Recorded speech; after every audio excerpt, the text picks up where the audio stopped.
Elə bir göydə yazır.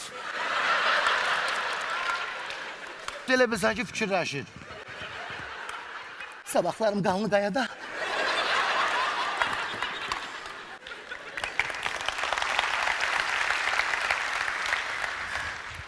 Təşəkkür ki, gəlləm, elə gəlləm. Bu şamı taxır düzəlləm. Salam belə kim savaşdıq, nə var, nə yox. Nə istəyirsən, səni kim göndərib bura, başına dönüm səhərsə. Qoyacam baba elə bu saat buradan. Belə baxdı, məni belə gördü. Mağarın durbasında nənənə bir manat ver. Mağarın durbasında oynayasın, vermirəm də, nə istəyirsən, ay arvad? Eləmə, ay bana. Ləyəqin olsun. Dayanmışam orada ki, heç kim səni narahat eləməz. Dedim, qarnına sancı dolsun. Ay, mən 3 saati tualetdə qalmışam. Büzmüşəm özümü, gəzənmirəm. Bu gördüyünüz fragmentlər Heydər Əliyev adına Sarayda keçirilən konsertindən olan görüntülər idi.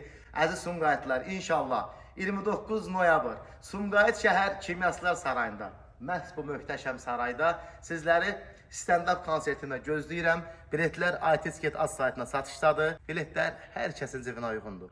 Qırğın olacaq, qırğın. Gülməkdən qırılıb batacaq. Gəlin, gəlin.